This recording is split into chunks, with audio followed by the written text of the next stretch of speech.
रत्नागिरीच्या त्या कोकणी निसर्गात वसलेलं सदाबहार हे घर म्हणजे केवळ विटा मातीचं बांधकाम नव्हतं. ते विनायकराव देशपांडे यांच्या 40 वर्षाच्या रक्ताचं पाणी करून उभं केलेलं स्वप्न होतं.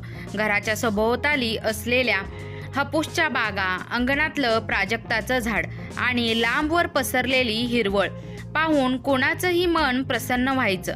पण आज त्याच घरात एक भयान शांतता पसरली होती. विनायकरावांना जाऊन आज 15 दिवस झाले होते. घराच्या भिंतीवर असलेल्या त्यांच्या फोटोला वाहिलेला हार अजून सुकलाही नव्हता. सविता काकू खिडकीपाशी बसून शून्यात नजर लावून बघत होत्या. त्यांच्या डोळ्यातले अश्रू आता सुकले होते, पण मनातल्या आठवणींचा कल्लोळ थांबत नव्हता. विनायकराव एक कडक, शिस्तीचे पण प्रेमळ माणूस होते. निवृत्तीनंतर त्यांनी आपलं सगळं आयुष्य या बागेत आणि सविता काकूंच्या सहवासात घालवलं होतं. पण त्यांच्या जाण्याने सविता काकूंच्या आयुष्यातला आधारच हरवला होता. घरात धाकटा मुलगा नयन आणि मोठा मुलगा समीर आपापल्या कुटुंबासह बसले होते. सुरुवातीचे 12 दिवस दुःखाचे नाटक केल्यानंतर आता त्यांच्या चेहऱ्यावर व्यवहार स्पष्ट दिसत होता. समीर पुण्यात एका मोठ्या IT कंपनीत प्रोजेक्ट मॅनेजर होता, तर नयनने मुंबईत स्वतःचा इव्हेंट मॅनेजमेंटचा व्यवसाय सुरू केला होता. समीरने चहाचा कप खाली ठेवला आणि घसा खाकरून बोलायला सुरुवात केली. आई, आता पुढे काय करायचं याचा विचार केलायस का तू? सविता काकूंनी वळून बघितलं. काय करायचं म्हणजे? आहे तर तसंच चाललंय सगळं. मी इथेच राहणार. नयनने लगेच मध्येच तोंड घातलं. अगं आई, पण तू इथे एकटी कशी राहणार? बाबा होते तोवर गोष्ट वेगळी होती. आता तुला औषध पाणी, खाणं पिणं कोण बघणार? आणि ही बाग, हा बंगला याची देखभाल करणं आता तुला शक्य नाही. बघ ना, गवत किती वाढलंय. सविता काकू शांतपणे म्हणाल्या. मी सांभाळीन रे. गावातली गजाभाऊंची मुलं येतात मदतीला, तोवर माझं भागेल. तेवढ्यात समीरची पत्नी स्वाती, जी मघाशी फोनवर कुणाशी तरी हळू आवाजात बोलत होती, ती पुढे आली. आई, समीरचं म्हणणं बरोबर आहे. आम्ही तुम्हाला पुण्यात न्यायला तयार आहोत. तिथे आमचा नवा 3 BHK फ्लॅट आहे. तिथे तुम्हाला वेगळी खोली देऊ, पण इथे राहणं म्हणजे जीवाला धोका आहे. सविता काकूंना सुनेचं प्रेम बघून थोडं बरं वाटलं, पण पुढच्याच वाक्याने त्यांना धक्का बसला. समीर म्हणाला, आई, मुख्य मुद्दा असा आहे की या घराला आता खूप चांगली किंमत येते. रॉयल कन्स्ट्रक्शनचा बिल्डर माझ्या संपर्कात आहे. त्याने या जागेसाठी 5 कोटीची ऑफर दिली आहे. विचार कर, 5 कोटी. आपण हे घर विकलं तर तुलाही सुरक्षित आयुष्य मिळेल आणि आम्हालाही आमच्या आयुष्यात काही गुंतवणूक करता येईल.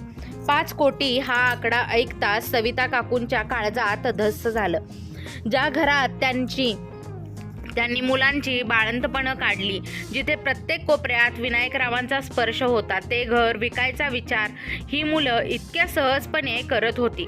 नाही समीर, हे घर विकायचं नाही. सविता काकूंचा आवाज खंबीर होता. तुझ्या बाबांची इच्छा होती की हे घर आपल्या पिढ्यांसाठी राहावं.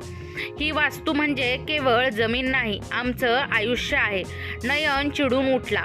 आई, तू इमोशनल ब्लॅकमेल करू नकोस. बाबा गेल्यानंतर व्यवहार बघावा लागतो. आज या घराची ही किंमत आहे. उद्या मार्केट पडलं तर मातीमोल होईल. आम्हाला पैशांची गरज आहे. माझ्या व्यवसायात सध्या मंदी आहे. पैशांसाठी घर विकायचं? सविता काकूंनी आश्चर्याने विचारलं. विनायकरावांनी तुम्हाला उत्तम शिक्षण दिलं, स्वतःचं घर घ्यायला मदत केली. आता तुम्हाला माझ्या डोक्यावरचं छत ही हवाय? समीरने रागात आपली बॅग उचलली. आई, तू आज हट्टीपणा करतेस, पण लक्षात ठेव, या घराचे वारस आम्हीही आहोत. कायदेशीरदृष्ट्या आमचा वाटा आम्हाला हवाय. तू शांतपणे विचार कर, नाहीतर मग आम्हाला दुसऱ्या मार्गाने जावं लागेल. मुलांच्या डोळ्यातलं ते हिंसक प्रेम पाहून सविता काकू हादरून गेल्या. त्यांना जाणवलं की ही फक्त सुरुवात आहे. ज्या लेकरांना त्यांनी घास भरवून मोठं केलं, तीच लेकरं आज त्यांच्या घराच्या चिऱ्याचिऱ्यात वाटणी शोधत होती. त्या रात्री सविता काकूंना झोप लागली नाही. आभाळात विजा कडाडत होत्या आणि त्यांना जाणवलं की सदाबहार बंगल्यावर आता एका मोठ्या संकटाचं सावट आलं आहे. समीर आणि नयनच्या त्या धमकीवजा बोलण्यानंतर सदाबहार बंगल्यातली हवाच बदलली. ज्या घरात कधी काळी हसण्या खिदळण्याचे आवाज घुमायचे, तिथे आता फक्त कटकारस्थानांचे कुजबूज ऐकू येऊ लागली. सविता काकूंना वाटलं होतं की मुलं रागाच्या भरात बोलली असतील, 2 दिवसात शांत होतील, पण झालं उलटच. सकाळी लवकर उठून अंगणात सडा रांगोळी घालणं ही सविता काकूंची वर्षानुवर्षाची सवय. पण त्या दिवशी सकाळी त्या बाहेर आल्या तर त्यांना दिसलं की त्यांच्या लाडक्या प्राजक्ताच्या झाडाच्या फांद्या कुणीतरी निर्दयीपणे तोडून टाकल्या होत्या. काकूंच्या डोळ्यात पाणी आलं.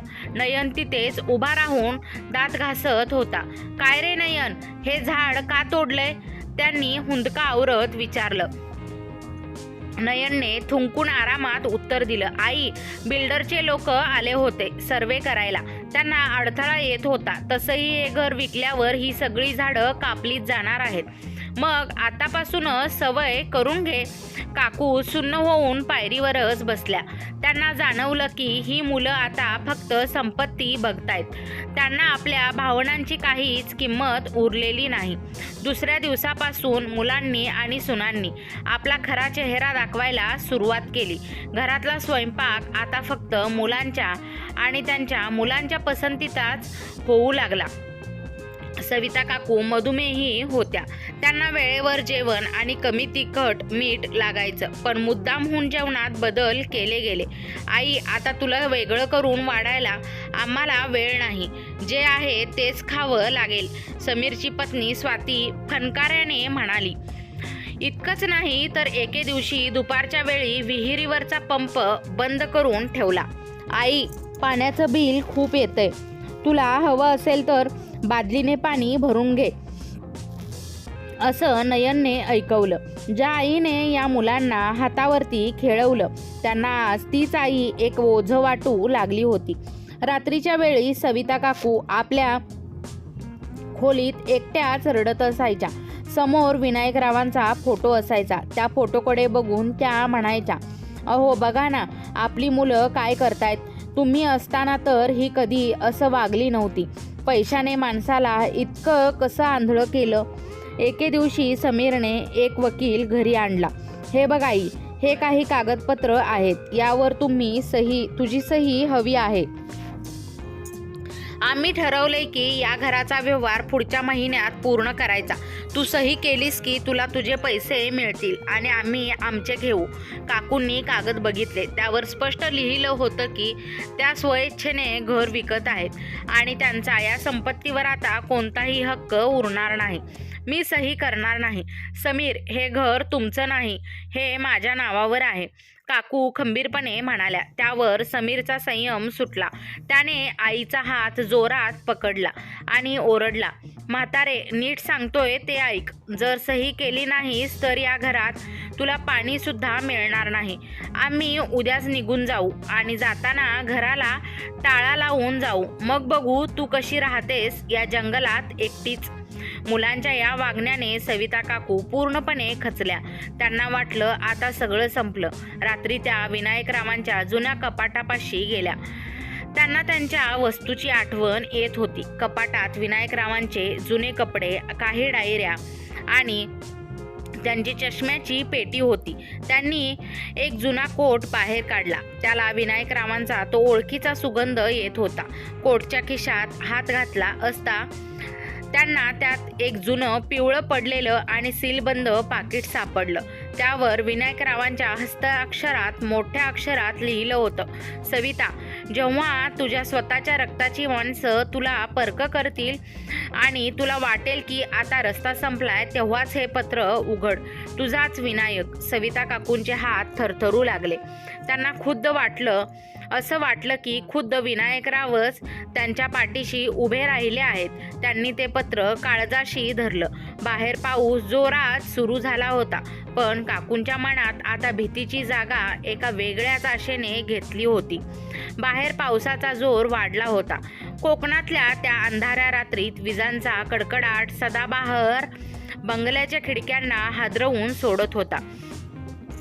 सविता काकूंच्या खोलीत फक्त एक छोटा दिवा जळत होता. त्यांच्या हातात ते पिवळट पडलेलं पाकिट होतं.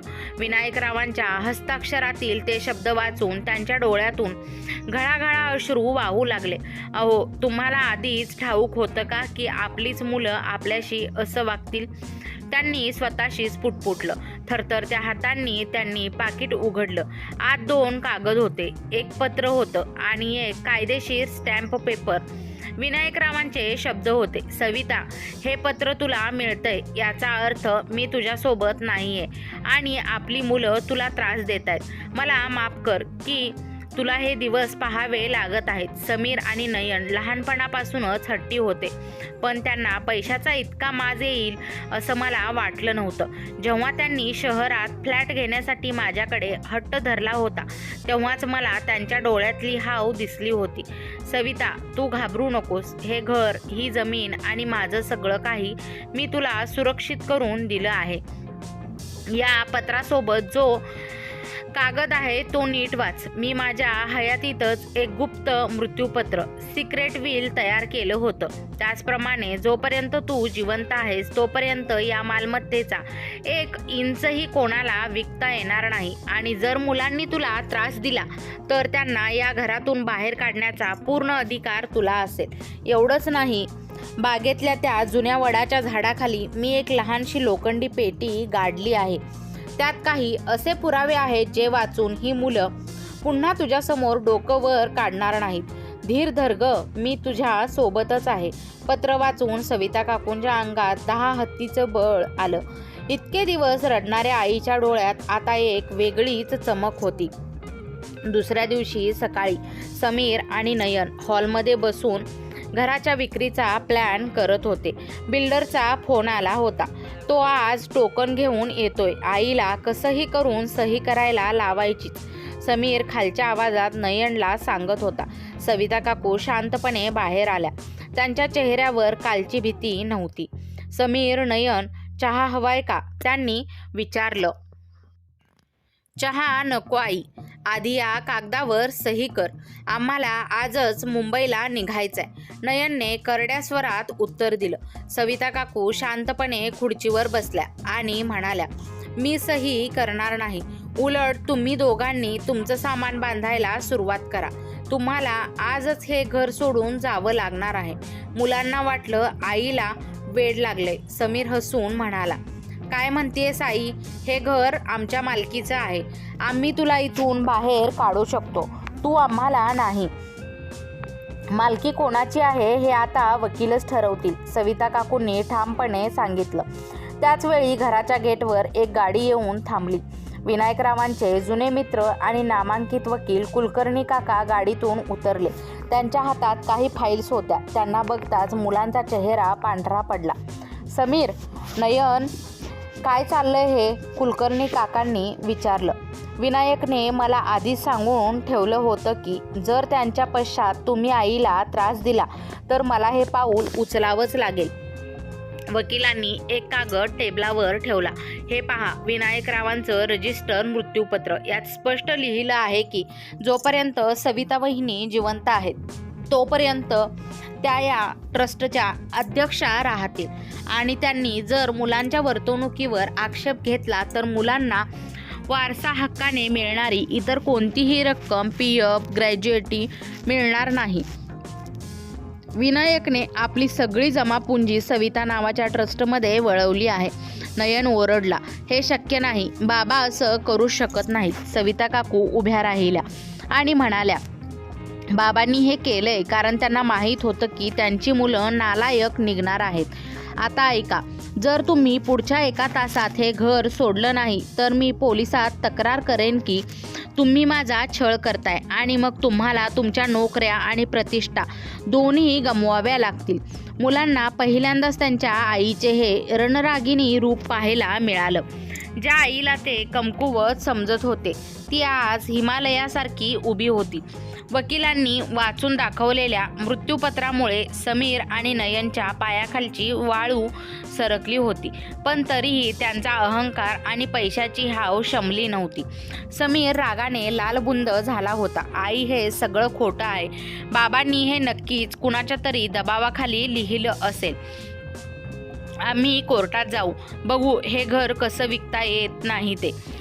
सविता काकूंनी शांतपणे त्यांच्याकडे पाहिलं. त्यांच्या डोळ्यात आता मुलाबद्दलचं प्रेम कमी आणि कीव जास्त होती. समीर, कोर्टात जायला तू मोकळा आहेस, पण तोपर्यंत या घरातून तुमचं सामान बाहेर काढा. ज्या आईला तुम्ही भाकरीसाठी मोतात केलं तिच्याच अन्नावर आता तुमचा अधिकार उरलेला नाही. नयन आणि त्याच्या पत्नीने घरात मोठा गोंधळ घालायला सुरुवात केली. आम्ही जाणार नाही, हे आमच्या बापाचं घर आहे असं म्हणत त्यांनी आरडाओरडा केला. पण कुलकर्णी काकांनी पोलिसांना बोलवण्याची धमकी देताच मुलांचा नरमपणा बाहेर आला. त्यांनी रागाच्या भरात आपलं सामान भरलं आणि बघून घेऊ तुला अशी धमकी देत ते घराबाहेर पडले. मुलं निघून गेल्यावर अख्खा बंगला रिकामा झाला. पण सविता काकूंच्या मनात विनायकरावांच्या पत्रातील तो पुढचा संदेश घुमत होता. बागेतला त्या जुन्या वडाच्या झाडाखाली रात्रीचे 9 वाजले होते. पाऊस थांबला होता, पण झाडावरून पाण्याचे थेंब अजूनही टपकत होते. सविता काकूंनी एक टॉर्च आणि छोटी कुदळ घेतली. वयाची 70 गाठलेल्या त्या माऊलीच्या अंगात आज वेगळंच बळ संचारलं होतं. त्या बागेच्या टोकाला असलेल्या त्या डेरेदार वडाच्या झाडापाशी पोहोचल्या. विनायकराव तासनतास त्या झाडाखाली बसायचे. तिथेच त्यांनी एक छोटा कट्टा बांधला होता. सविता काकूंनी कट्ट्याच्या बाजूची मऊ माती उकरायला सुरुवात केली. अर्धा पाऊण तास खणल्यानंतर त्यांना एक धातूचा आवाज ऐकू आला. सावधपणे त्यांनी ती वस्तू बाहेर काढली. तो एक तांब्याचा जुना डबा होता, जो मेणाने सील केलेला होता. त्यांनी तो डबा घरात आणला आणि स्वच्छ पुसून उघडला. त्यात जे होतं ते बघून त्यांच्या काळजाचा ठोकाच चुकला. त्या डब्यात काही कागदपत्र होती, पण त्याच्यासोबत एक व्हिडिओ कॅसेट आणि एक जुनी डायरी होती. डायरी उघडताच पहिल्याच पानावर विनायकरावांनी लिहिलं होतं, सविता, समीर आणि नयन हे आपली मुलं नाहीत. हे सत्य मी तुला कधीच सांगू शकलो नाही, कारण तुला दुःख होईल असं मला वाटलं होतं. ही मुलं आपण अनाथालयातून दत्तक घेतली होती, जेव्हा आपलं स्वतःचं बाळ जन्मल्यानंतर काही दिवसातच गेलं होतं. मी तुला सांगितलं होतं की ते बाळ वाचलं, पण खरं तर ते आपलं रक्ताचं नातं नव्हतं. हे वाचताच सविता काकूंच्या हातातून डायरी निसटली. त्यांना भोवळ आली. ज्या मुलांसाठी त्यांनी आपलं आयुष्य वेचलं, त्यांच्यासाठी विनायकरावांनी रात्रंदिवस कष्ट केलं, ती मुलं रक्ताची नव्हती. पण पुढचं वाक्य अधिक धक्कादायक होतं. सविता, ही मुलं दत्तक असूनही मी त्यांना स्वतःच्या मुलासारखं प्रेम दिलं. पण जेव्हा समीरने 5 वर्षापूर्वी माझ्या सहीची बनावट कागदपत्र बनवून माझ्या बँक खात्यातून 20 लाख रुपये चोरले होते, तेव्हा मला समजलं की या मुलांच्या रक्तातच कृतज्ञपणा आहे. त्या चोरीचे आणि फसवणुकीचे सगळे पुरावे, त्यांचे कबुलीनामे मी या डब्यात ठेवले आहेत. जर कधी त्यांनी तुला त्रास दिला तर हे पुरावे पोलिसांना दे. त्यांना तुरुंगाची हवा खावी लागेल. सविता काकूंना आता कळलं की विनायकराव इतके दिवस शांत का होते. त्यांनी मुलांच्या गुन्ह्यांवर पांघरून घातलं होतं, फक्त या आशेने की कधीतरी ती सुधारतील. पण मुलांनी तर त्यांच्या मृत्यूचीच वाट पाहिली होती.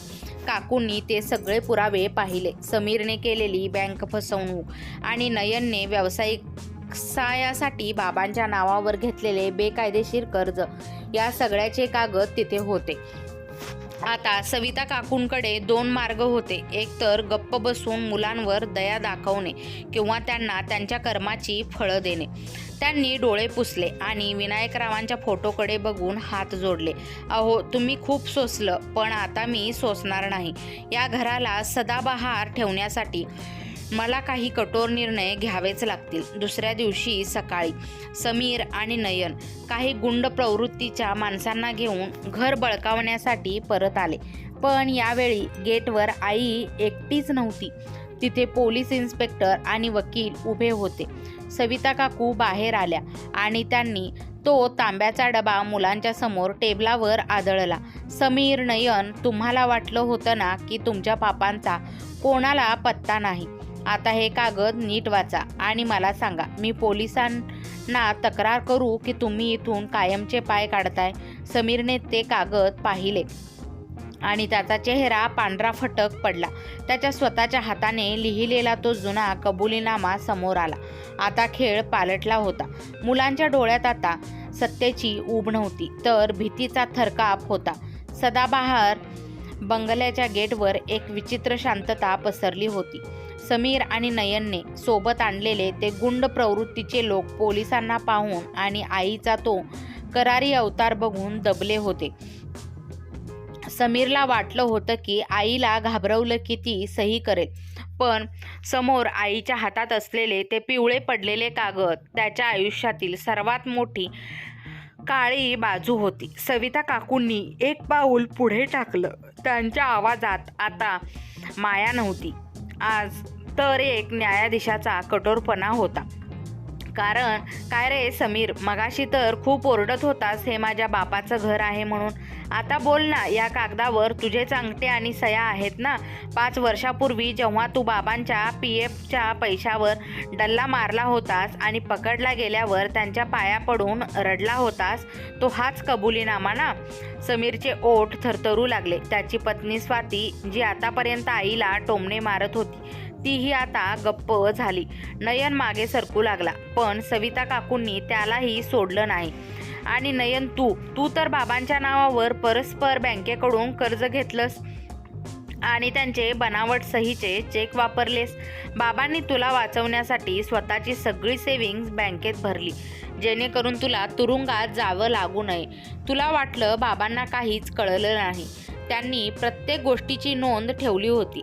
नयनने स्वतःला सावरून जोरात ओरडण्याचा प्रयत्न केला. आई, हे सगळं जुनं झालंय आणि तू आम्हाला घराबाहेर काढू शकत नाहीस. आम्ही तुझे मुलगे आहोत. आमचा या घरावर रक्ताचा हक्क आहे. सविता काकूंच्या चेहऱ्यावर एक विषण्ण हास्य उमटलं. त्यांनी वकिलांकडे पाहिलं. कुलकर्णी काकांनी गळ्यातला चष्मा नीट केला आणि एक फाईल बाहेर काढली. नयन, रक्ताच्या हक्काचा गोष्टी तू करू नकोस, वकील धीरगंभीर आवाजात म्हणाले. विनायकरावांनी या डब्यात तुमचे दत्तक विधान अडॉप्ट पेपर सुद्धा ठेवले आहेत. तुम्ही दोघेही या घराचे रक्ताचे वारस नाही आहात. माणुसकीच्या नात्याने त्यांनी तुम्हाला स्वतःचं नाव दिलं, मोठं केलं, पण कायद्याने जर तुम्ही आईला त्रास दिला तर तुम्हाला या मालमत्तेवर हक्क सांगण्याचा कोणताही अधिकार उरत नाही. हे ऐकताच जणू वीज कोसळावी तशी समीर आणि नयनची अवस्था झाली. त्यांच्या डोळ्यासमोर त्यांचं सुखवस्तू आयुष्य पत्त्यांच्या बंगल्यासारखं कोसळताना दिसत होतं. जर ही फसवणुकीची केस बाहेर आली तर समीरची पुण्यातली IT कंपनीतील नोकरी जाईल आणि नयनला कायमचं तुरुंगात जावं लागेल. सविता काकू आता मुलांच्या जवळ गेल्या. मी तुम्हाला वाढवलं, तुमच्यावर संस्कार केले असं मला वाटलं होतं, पण माझ्या पदरात फक्त दगड पडले. ज्या हातांनी तुम्हाला घास भरवला त्याच हातांनी आज तुम्हाला या घराबाहेर काढताना मला बिलकुल दुःख होत नाहीये. कारण हे घर आता तुमचं नाहीये, हे त्यांचं आहे ज्यांना खरोखरच घराची गरज आहे. समीरने आईचे पाय धरले. आई, मला माफ कर, माझ्याकडून चूक झाली. मी पुन्हा असं कधीच वागणार नाही. आम्हाला घरातून बाहेर काढू नकोस, आमची बदनामी होईल. सविता काकूंनी आपला पाय झटकला. बदनामीची भीती वाटतेय. मग जेव्हा मला अण्णाविना तडफडवलं, माझी औषधं बंद केली, तेव्हा कुठे गेली होती तुझी प्रतिष्ठा? जेव्हा बागेतलं झाड तोडलं तेव्हा आठवला नाही का तुला तुझा बाप? आता या क्षणी इथून निघून जा. या तांब्याच्या डब्यातले पुरावे माझ्याकडे सुरक्षित राहतील. जर पुन्हा कधी या घराच्या आसपास दिसलात किंवा मला त्रास देण्याचा प्रयत्न केला तर हे कागद थेट पोलीस स्टेशनमध्ये जातील. ही माझी तुम्हाला शेवटची तंबी आहे. मुलांनी मान खाली घातली. त्यांना समजलं होतं की आता आपली डाळ शिजणार नाही. ते गुंड लोक आधी सटकले होते. समीर आणि नयन आपली तोंड लपवत सामान घेऊन कायमचे त्या बंगल्यातून बाहेर पडले. बंगल्याचा गेट बंद झालं. सविता काकू एकट्याच त्या मोठ्या अंगणात उभ्या होत्या. पाऊस पूर्णपणे थांबला होता आणि ढगांच्या आडून सूर्याचं पहिलं कोवळं ऊन जमिनीवर पडत होतं. कुलकर्णी वकील जवळ आले. वहिनी, आता पुढे काय करायचं? एवढा मोठा बंगला तुम्ही एकट्या कसा सांभाळणार? सविता काकूंनी डोळे पुसले आणि शांतपणे म्हणाल्या, वकील साहेब, विनायकरावांची इच्छा होती की हे घर नेहमी गजबजलेलं असावं. त्यांनी पत्रात लिहिलंय की या घराचं रूपांतर एका माहेरमध्येच कर. अशा वृद्ध माता ज्यांच्या मुलांनी घराबाहेर काढले त्या इथे मानाने राहतील आणि अशा अनाथ मुली ज्यांना आई वडील नाहीत त्या या आजींच्या मांडीवर खेळतील. सदाबहार आता फक्त एक घर राहणार नाही तर तो एक आधारवड होईल. वकिलांच्या डोळ्यातही पाणी आलं. त्या माऊलीने जे धैर्य दाखवले होतं ते असामान्य होतं. समीर आणि नयन घराबाहेर पडले खरे, पण त्यांच्या मनातील खुन्नस शांत झाली नव्हती. पुण्या मुंबईच्या आलिशान आयुष्याची सवय झालेल्या या मुलांना रत्नागिरीतल्या त्या 5 कोटीच्या मालमत्तेचा मोह सुटतच नव्हता. 2 दिवस ते जवळच्याच एका लॉजवर थांबले होते. नयन आईला वाटतंय की त्या तांब्याच्या डब्यातल्या कागदांनी ती आपल्याला हरवेल, पण ती विसरते की आपण तिची मुलं आहोत. कायद्याने ॲडॉप्शन झालं असलं तरी आपण डॉक्युमेंट वारस आहोत. समीरने सिगारेटचा धूर सोडत म्हटलं. त्यांनी एका मोठ्या वकिलाचा सल्ला घेतला. सर, आईकडे काही जुने कबुलेनामे आहेत, पण ते 5-6 वर्षे जुने आहेत. आम्ही आता असं सांगू शकतो की ते दबावाखाली लिहून घेतले होते. आम्हाला आमच्या बापाच्या संपत्तीत अर्धा वाटा हवाच. वकिलाने त्यांना एक भयानक सल्ला दिला. विभाजनाचा दावा, पार्टिशन सूट ठोका. जोपर्यंत कोर्टात केस चालेल तोपर्यंत आईला ते घर विकता येणार नाही आणि कोणालाही तिथे ठेवता येणार नाही. ती म्हातारी कोर्टाच्या चक्रा मारूनच थकेल. दुसऱ्या दिवशी समीर आणि नयन कोर्टाची नोटीस घेऊन सदाबहार बंगल्यावर पोहोचले. त्यांच्या चेहऱ्यावर एक विजयी हास्य होते. आई, ही बघ कोर्टाची नोटीस. आता बघू तुझं सदाबहार कसं टिकतंय. ही केस 10 वर्ष चालेल. तू तोपर्यंत जिवंत तरी असशील का? नयनने निर्लज्जपणे विचारलं. सविता काकू शांतपणे उभ्या होत्या. त्यांच्यासोबत कुलकर्णी वकील नव्हते, तर त्यांच्या जागी एक 30ची तरुण मुलगी उभी होती. तिचा पेहराव एकदम कॉर्पोरेट होता आणि तिच्या हातात एक लॅपटॉप होता. समीर, नयन, तुम्हाला वाटलं की मी फक्त त्या जुन्या कागदांवर अवलंबून आहे? आईने विचारलं. भेटून घ्या. ही आहे ईशा, तुमच्या बाबांची खरी वारस. समीर हसून म्हणाला. काय नाटक लावले आई? ही कोण कुठली मुलगी? बाबांना दुसरी मुलगी नव्हती हे आम्हाला माहिती आहे. ईशाने लॅपटॉप उघडला आणि एक व्हिडिओ प्ले केला. स्क्रीनवर विनायकराव दिसत होते. तो व्हिडिओ त्यांच्या मृत्यूच्या अवघ्या 1 महिना आधीचा होता. व्हिडिओत विनायकराव बोलत होते. समीर, नयन, जर तुम्ही हा व्हिडिओ बघत असाल तर याचा अर्थ तुम्ही सविताला त्रास दिला आहे.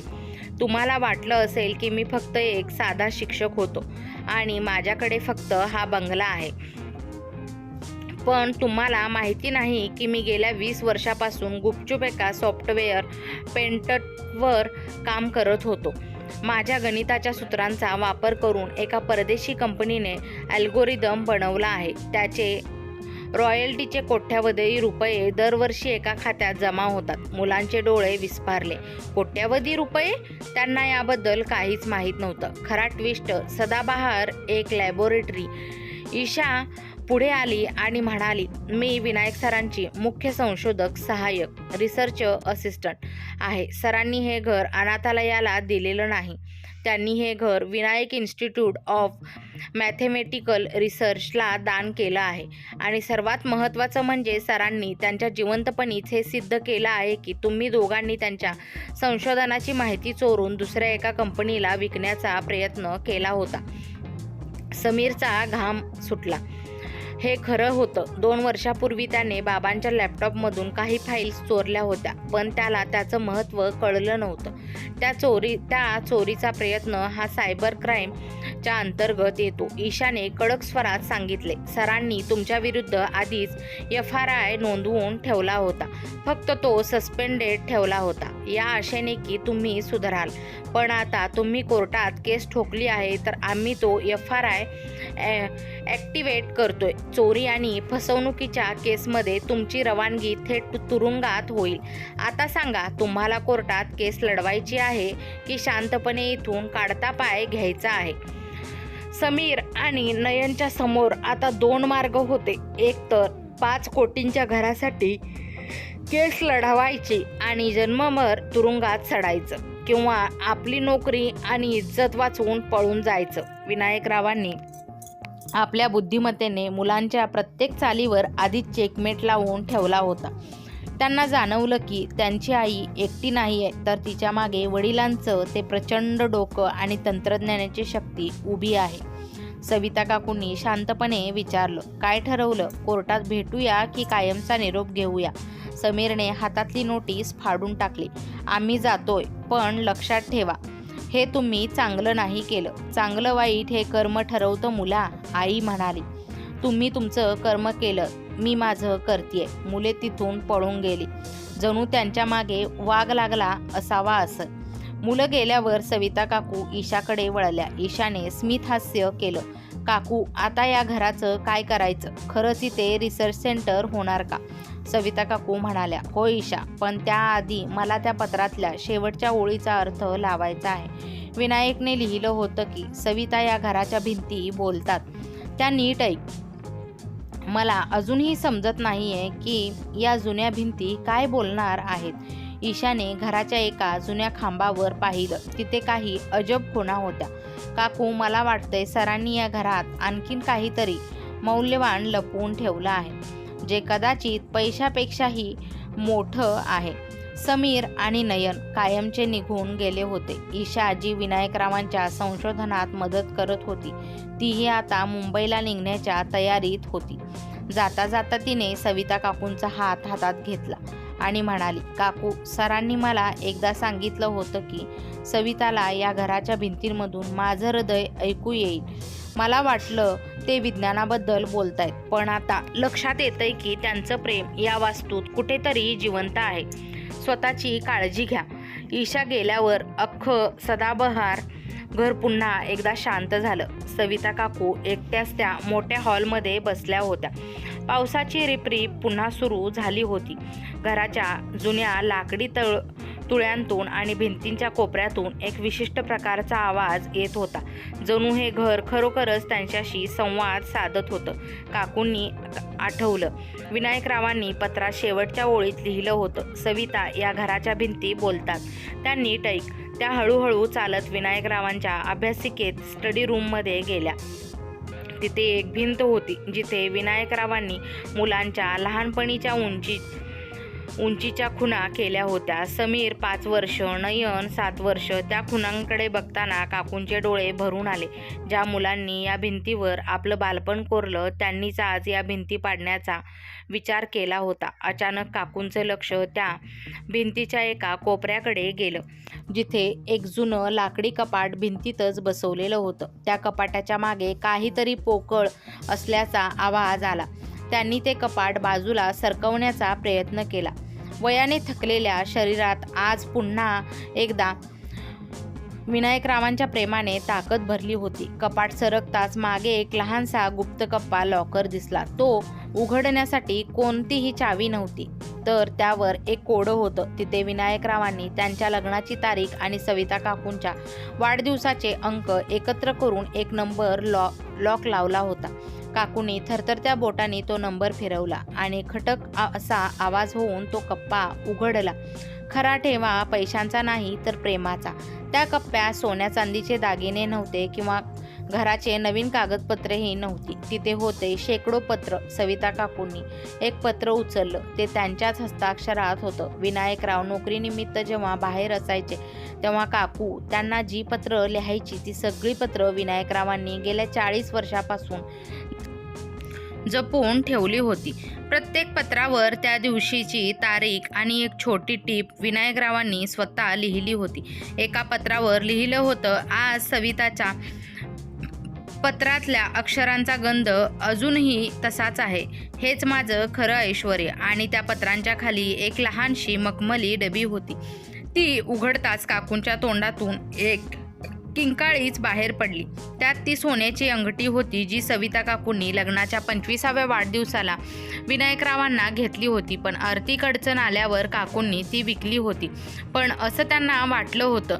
पण विनायकरावांनी ती गुपचूप पुन्हा विकत घेऊन तिथे जपून ठेवली होती. त्या डबीसोबत एक शेवटची चिठ्ठी होती. सविता, मुलं गेली, घर जाईल, जग बदलेल, पण आपल्या या भिंतींनी आपलं प्रेम ऐकलं आहे. मी तुला सोडून कुठेच गेलो नाहीये. हे घर विकू नकोस, कारण या घराच्या प्रत्येक विटेत मी तुझ्यासाठी कविता लिहून ठेवल्या आहेत. ही पत्र वाचत जा.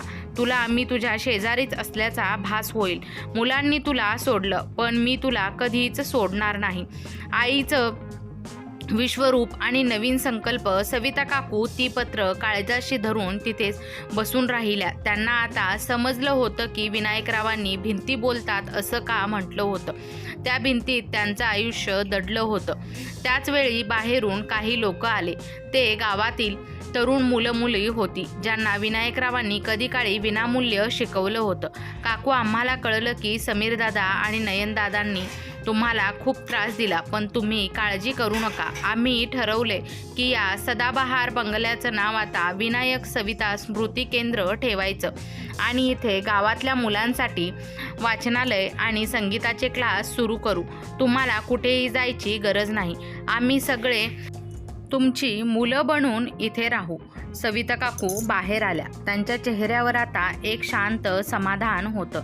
त्यांनी गेटवर लावलेली विक्रीसाठी ही पाटी स्वतःच्या हाताने तोडून टाकली आणि तिथे विनायकरावांच्या हस्ताक्षरातील एक ओळ लावली.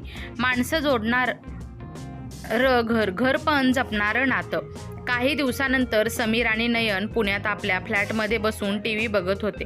बातम्यांमध्ये त्यांच्या गावातील सदाबहार बंगल्याचा रिपोर्ट लागला होता. विनायकरावांच्या त्या संशोधनामुळे आणि आईने केलेल्या सामाजिक कार्यामुळे त्या घराला राज्यस्तरावरचा सन्मान मिळाला होता.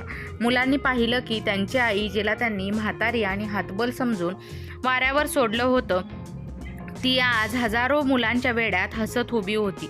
त्यांच्या डोळ्यात पश्चातापाचे अश्रू होते. पण आता सदाबहारचे दरवाजे त्यांच्यासाठी कायमचे बंद झाले होते.